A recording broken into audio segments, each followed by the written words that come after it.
L'Espace Malraux présente jusqu'au 12 février l'exposition d'un artiste multiforme qui utilise énormément de médiums, une exposition donc de Dominique Angèle.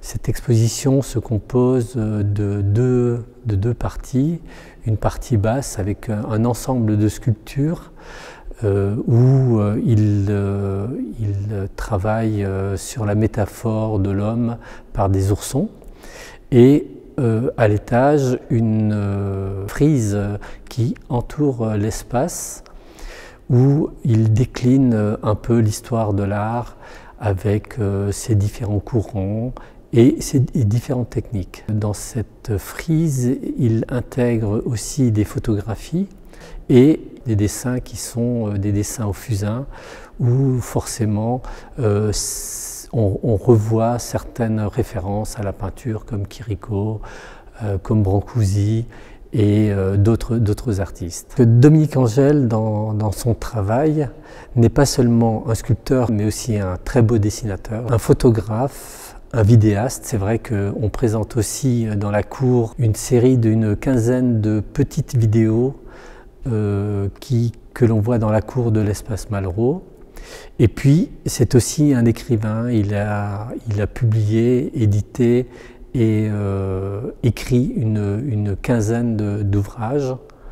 En plus de son travail artistique, il enseigne les arts plastiques à la Villa Arson et à Marseille. Alors, Dominique Angèle, dans son travail, ne se prend jamais au sérieux. Donc, quand il crée des pièces, il utilise beaucoup de métaphores. Ces métaphores, il les a représentées ici par des oursons.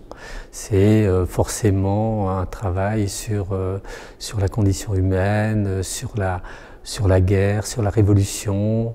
Sur la poésie aussi, il crée des objets qui sont des nuages, des choses très légères qu'il met en suspension dans l'espace. Mais ces suspensions sont aussi des supports, et ces supports sont des matières brutes. Et donc il oscille toujours entre une technique très grande, par exemple des pièces sont dorées à la feuille, des pièces sont sculptées dans des bois très spéciaux, mais par contre aussi il travaille avec du matériau brut, et cette estrade est vraiment le support basique de son travail, c'est-à-dire tout est en bois brut.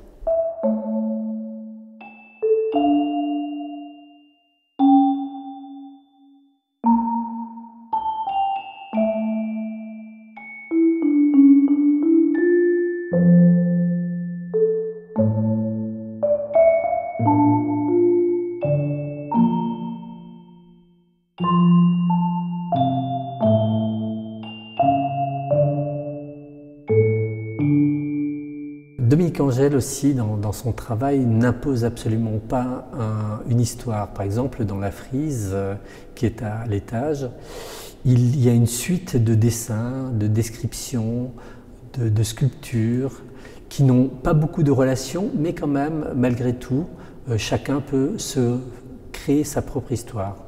Forcément, les vanités sont très présentes, la mort, la vie, la couleur, tout ça c'est présent, mais pas dans un ordre défini. C'est à nous de créer notre propre histoire.